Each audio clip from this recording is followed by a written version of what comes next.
Welcome to Much Ado About Drama. This is the first video in the series of the Konstantin Stanislavski method for acting. Today we're going to talk all about objectives, how to find them, and why they are even important. Drama teachers and directors, feel free to send this directly to your students as a reference source. Let's get started. Why are objectives so important? And what even are they? So first, what are objectives? Objectives are simply your character's goal, what the character wants to accomplish in the play.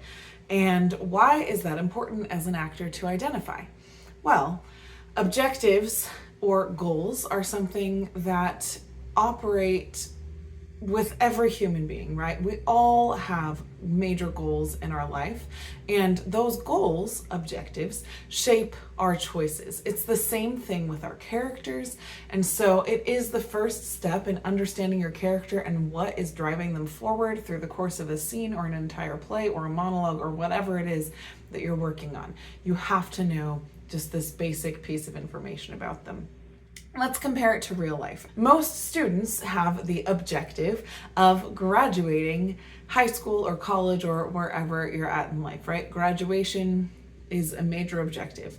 And there's choices that are going to be made to make sure graduation happens. Someone might have an even more specific objective of graduating with honors. If you want to graduate with honors, then you're going to work even harder and make certain choices, maybe give up other things, maybe give up some social time in order to get those grades and have the time you need to study, right? Now, a sub-objective or a smaller objective that happens in a play within scenes might happen within someone's life with the graduation objective. We might have a student who is having a really hard time in chemistry and wants to pass the chemistry class in order to get the overarching objective of graduating. And so the choices that someone's going to make to pass a chemistry class, maybe it's a really hard class, maybe the student is completely not understanding the material, and so they're going to make choices to talk to the teacher, to study more, to get a tutor. Things like that are related to the actions that they're going to take. Now, with objective, we need to identify what the objective is within the play. So the first thing is identifying the overarching objective. And even if you were just doing a scene from a play or a monologue, you want to understand what the overarching objective is in the whole play, because the sub-objective should lead into the overarching objective. And to get a full picture of what the character is doing and trying to accomplish, you need to know what's going on in the whole play.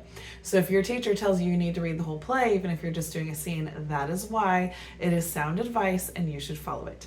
Let's talk about a common objective that we see a lot in a play, which might be to marry a good man. You see this in Shakespeare, in musicals like Fiddler on the Roof. Finding love, finding a good marriage match is a common objective in a lot of plays. And you can identify it when you're going through the play. Usually it's fairly early on. There's clues to what the character wants in the play, right? And so you might have a female character who's talking to her best friend about the type of man that she wants, and then she goes forward in the course of the play. And depending on the style of the play, if it's a tragedy or a comedy, she might end up with the good man, or she might not by the end of the show.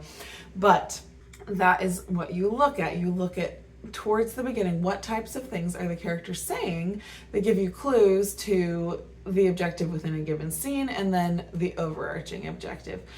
Some characters are easier to identify than others. So you have a show like Beauty and the Beast, for example. It's a story most of us are familiar with, and every character in the play is going to have an objective. You have Belle, who has a literal I want song. This is a very common thing in musical theater, where towards the beginning of the play, the main character has a song where he or she sings about what they want most in the world.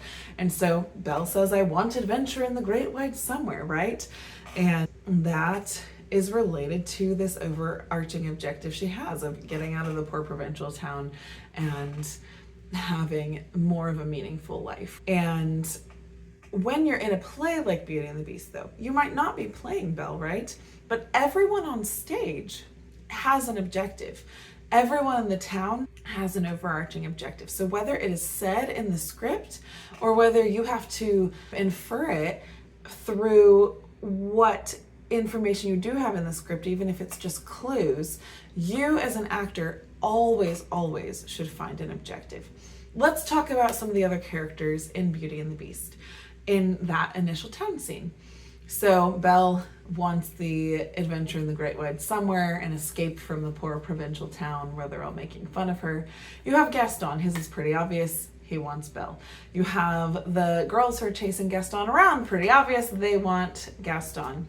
What about LeFou? LeFou is Gaston's little sidekick. And so it's not said specifically what he wants in the play, but you can tell from his actions that he wants to impress Gaston. He wants Gaston to accept him and be proud of him and all of these things. And then you have other people in the town. So what about the bookseller? And the bookseller, it's not specifically stated what the bookseller wants, and someone might be tempted to just look at it and be like, well, I'm a bookseller, so I want to sell books. But if you look at what's actually happening in that scene, the bookseller gives Belle the book for free because he is just really enchanted with her and who she is as a person. And so maybe the bookseller doesn't just want to sell books. Maybe the bookseller wants connection with fellow academically minded individuals in a town where people are not very academically minded. And then you have other characters in the town, you know, the fish seller, the baker, all of these things. And so sometimes you just get a really small clue. You have the baker who says the line, Marie, the baguettes, hurry up. And so maybe the baker wants to put out the best quality baked goods in a really efficient time.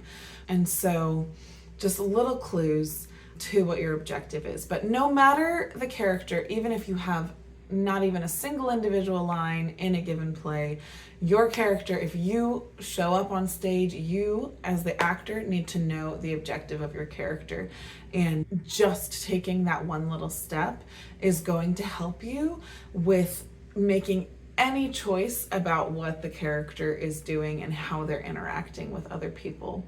In subsequent videos, we will delve further into this by talking about character motivation, which is the why behind the objective, and then tactics, which is the how behind the actions they take to achieve the objective. So all of these first three principles are related, so check out the motivation and tactics videos. If you found this helpful, I also have a free audition materials guide. It's the 8 pieces of audition material to be ready at the drop of a hat for almost any theater audition.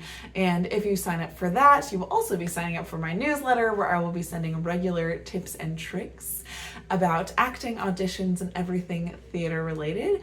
I hope you found this helpful. If you did, feel free to share it, like, subscribe, all the good things that help other theater students and drama teachers. Happy acting, happy theater time, and break a leg.